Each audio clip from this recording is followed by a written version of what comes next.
Hello friends, आज से मैं ये नई सीरीज़ शुरू कर रहा हूँ करंट अफेयर्स की सीएसई के लिए। तो जो द हिंदू न्यूज़पेपर होता है उसका हम डेली करंट अफेयर्स इस पे पढ़ा करेंगे। तो आइए आज शुरू करते हैं। आज 4 अगस्त 2022 का करंट अफेयर्स हम डिस्कस करेंगे।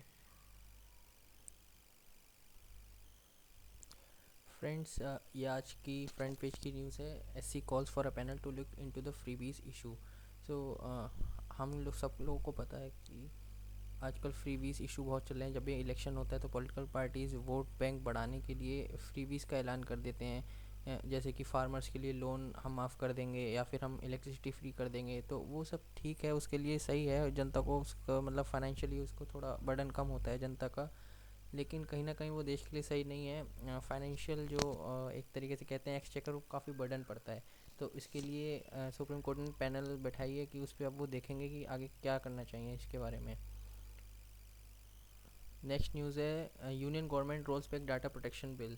तो आप सभी को पता है कि आज का जो दौर है 21वीं सदी, ये सब इंटरनेट पे ज़्यादा डिपेंड करती है। तो हम सबका बहुत सा ऐसा डाटा है जो इंटरनेट पे रहता है, और क्योंकि अभी इंटरनेट पे बहुत रिस्क है कि डाटा चोरी होने का या कुछ भी होने का, तो इसलिए उसमें कोई भी अभी तक लेजिस्लेशन नहीं है उसको डाटा को कंट्रोल करने के लिए। इसलिए जो यूनियन गवर्नमेंट थी वो 2019 में डाटा प्रोटेक्शन बिल लेकर आई थी।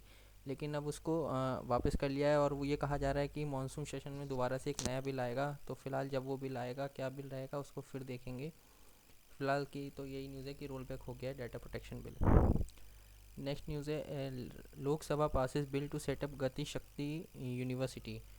ये अभी हाल ही में बिल पास हुआ है लोकसभा से। इसमें जो गति शक्ति विश्वविद्यालय बनाया जा रहा है वो national rail and transportation university को एक तरीके से चेंज करके बनाया जा रहा है। तो फ्रेंड, ज़्यादा इंपॉर्टेंट नहीं है न्यूज़, लेकिन फिर भी हाँ, इतना ध्यान रखना है इसमें कि गति शक्ति यूनिवर्सिटी बनी है।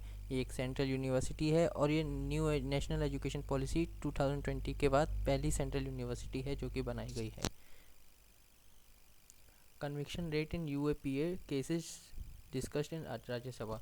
फ्रेंड्स, ये यूएपीए एक्ट है, अनलॉफुल एक्टिविटीज़ प्रिवेंशन एक्ट 1967। ये बहुत चर्चा में रहता है और काफ़ी इंपॉर्टेंट भी है हमारे लिए, क्योंकि इसमें सबसे बड़ी बात तो यही रहती है कि इसका कन्विक्शन रेट काफ़ी कम है। यानी कन्विक्शन रेट कम होने का मतलब कोई किसी को पुलिस ने या किसी ने भी अरेस्ट करा है, उस पर यूएपीए के चार्ज पे अरेस्ट किया है, लेकिन जब उसको फाइनल सज़ा होती है तो या तो उसको रिहा कर देते हैं या उसके केस में नहीं होता, यूएपीए के अंडर नहीं होता।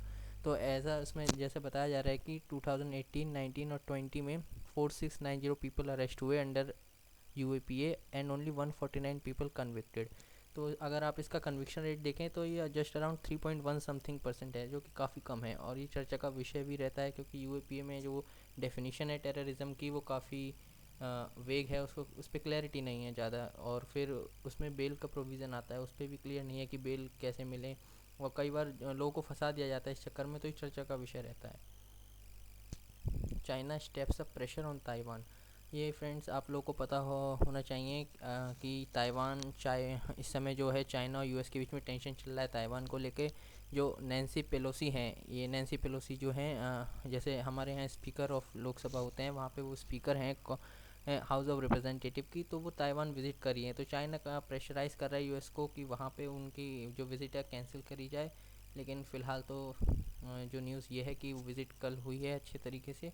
और चाइना ने काफ़ी मिलिट्री ड्रिल्स भी करे ताइवान के आसपास प्रेशर डालने के लिए। Service growth slides to 4 month low. ये फ्रेंड्स ऐसे एज अ न्यूज़ इतनी इंपॉर्टेंट नहीं है, लेकिन हमें पता होना चाहिए। ये आंसर राइटिंग में हेल्प कर सकती है लिखने के लिए कि कहीं ना कहीं इन्फ्लेशन की वजह से जो सर्विस ग्रोथ है वो कम हो रही है। जो सर्विस सेक्टर है इंडिया का, आपको पता होना चाहिए जीडीपी में एक सबसे ज़्यादा जो कंट्रीब्यूशन है वो सर्विस सेक्टर का रहता है, और उसकी जो ग्रोथ है वो कम हुई है पिछले 4 महीने के मुकाबले में। और रीज़न इसका बताया जा रहा है हाई इन्फ्लेशन। तो फ्रेंड्स, बताइए आप लोग को ये सीरीज़ कैसी लग रही है। अगर पसंद आएगी तो इसको कंटिन्यू करेंगे, या आप जो भी सुझाव करना चाहते हैं वो बताइए।